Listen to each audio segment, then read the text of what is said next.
Hello and welcome. Joining me, Cheteshwar Pujara. Puji, firstly, many congratulations. You've been a favorite for, as long as you've played, since 2010. Obviously, Australia, obviously, Wanderers, obviously, that Rangana Herat innings and everything. I mean, you're a friend. But how do you look back and why the call now? I mean, did you still not have cricket left? Why the call now? When I started playing junior cricket for Saurashtra, I'd always dreamt of playing for the country. And when I first got an opportunity to represent the under-19 Indian team, that was one of the proudest moments. And since then, I think my career has progressed immensely. And then I got my first opportunity in 2010 to be part of the Indian team, where some of the great players were legends of the game were part of the Indian team. And I grew up watching cricket, watching them play cricket. So it was a proud moment for me even then when I made my debut. And since then, things have been going really well. Yes, as a sports person, you always have ups and downs. But when I look back at my cricketing journey, I think I'm really fortunate, and I feel privileged and proud that I was able to represent the country for such a long time. And I managed to play more than 100 Test matches for the Indian team. That is one of the proudest moments for me.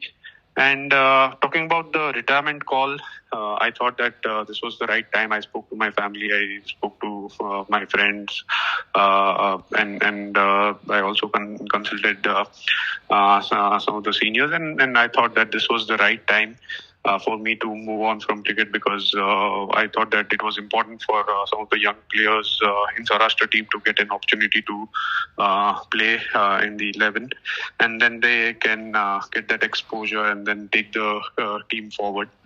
But overall, I've enjoyed this journey, and I'm truly grateful that I got this opportunity. So many high points. When I think back, so many high points. Australia 18, where Josh Hazelwood said that every night I go to sleep, much like Shane Warne sees Sachin Tendulkar, I see Cheteshwar Pujara, and he keeps batting and batting and batting. I remember that press conference where I asked Manas Labuschagne when he made his debut, what do you want to do? And he said, I bat like Cheteshwar Pujara. Then 2021, that unreal, when we did that interview, I remember after that tour. But when you look back, will you single out, or can you single out any such series or any such innings that you kind of close your eyes and you think, I played that for India? I would say, firstly, the 2018 series on Australian soil, but to have that first ever Test victory after more than 70 years, because India never won a series in Australia before that. So that was one of the proudest moments for me personally, and even for the entire team, because to win in Australia is very difficult. Not many teams have been able to achieve that feat. If you look back at the history, and to do that back to back. So 2018 was a proud moment, but at the same time, even 2021, despite having so many difficulties in the team, there were so many changes, we were losing so many players for various reasons. But all the young players who got an opportunity to play in the 11, they played well, they contributed to the team's cause, and we eventually came out victorious in 2021 as well. And also, talking about that last Test match at Gabba, where things were not in India's favor, but as it turned out on last day of the Test match, everyone batted really well and contributed to the team's victory. So I'm fortunate enough to be part of that particular Test match and the entire series. So those two series has been very memorable one.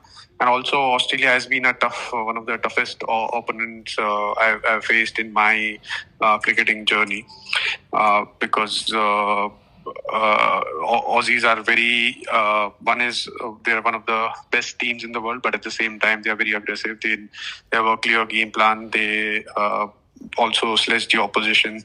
So they do use different tactics. So it's never easy to perform well against Aussies. But whenever I've played against Australia, not just in those two series, but even series before that in 2017, which we played in India, that is also one of the toughest series I've been part of, because we lost the first Test match at Pune. We were put under pressure in the second Test match at Bangalore. And then we actually had to fight really hard to win that test match, and then do the third test match at Ranchi and won the fourth one at Dharamshala.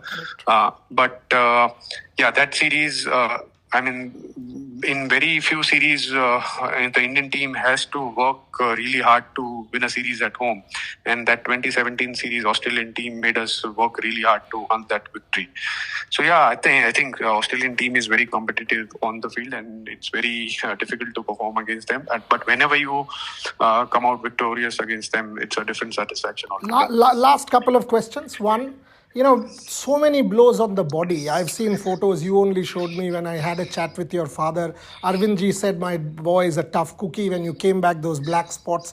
Yeah, it's tough, man. I mean, a ball coming and hitting you on the body. People have died. How on earth was that possible? Multiple blows and yet not giving up. Well, if I look back at it, I don't know how I did that. It's very difficult to describe that in words. But one thing I can say is that when you are looking at the bigger picture, when you are playing for your country, when you want to put everything on line for your country, then things does fall in place.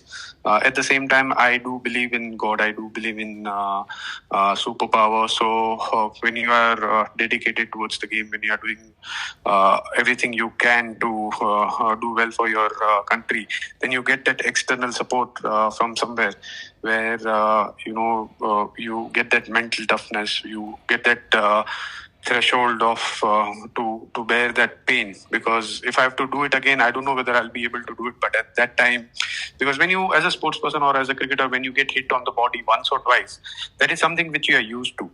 You can handle that.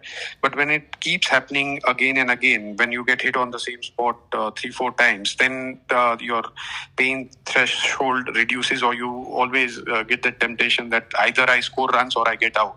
But you can't just keep surviving there. But somehow I got that strength, and as I mentioned earlier, it's hard to describe how it happened. But there was a superpower who definitely helped me, deal with that situation. Last one. I mean, I was there in England. You were there in England. I've listened to you at BBC Test Match Special, parts of Sony, which after I came back. Your analysis is refreshing in the sense it's got depth, and I have to compliment you for your commentary. It stands out. Having said that, I also think Cheteshwar Pujara contributing to Indian cricket, maybe as coach, as mentor, NCA, I don't know. What's the plan? I mean, will you consider each of these possibilities? Because I don't think Cheteshwar Pujara is done with Indian cricket and only needs to do commentary. Money, yes, and all of that. But will you want to contribute to Indian cricket in other ways? Yes, definitely. Look, I haven't honestly thought about my coaching journey, but as you rightly mentioned that if I get an opportunity to contribute to the Indian cricket, I'll be more than happy with it. But at the moment, I've enjoyed my media work. I've enjoyed this analysis work where because I've played with some of the players. Also, when you have the experience of playing at the highest level for such a long time. Also, I've been part of the IPL franchises, and I've played white ball cricket for Saurashtra and also for Sussex. Maybe I didn't have the opportunity to play a lot of white ball cricket for the Indian team, but when you have played all the formats of this game, and when you are trying to analyze the game, you know what it takes or what is required to be successful at the highest levels. What are the things one needs to do as a player, as an individual, or even as a team? What do you need to do to be successful in that particular format? So for me, I've enjoyed this media work, the commentary stints. But if there are any future opportunity arises, then I'll be open to considering it. At the moment, I haven't honestly thought about what I'll do next, because I just retired yesterday. So not many thoughts or not many future plans as of now. But I'll see how the career progresses going forward. Fantastic. Many congratulations again. Thank you for your time. Look forward to having you back with us at Trailblazers in 2026. And as I said, I would look forward to that day when Cheteshwar Pujara maybe takes over from VVS as head of NCA, or maybe takes over as part of the Indian national team in some form. Because I do think you will make a very good coach, and your contribution to Indian cricket will be invaluable. As a friend, as someone who's admired your art, congratulations again, and thank you very much for joining me. Thank you. Thanks a lot, Priya. Thank you for your kind words.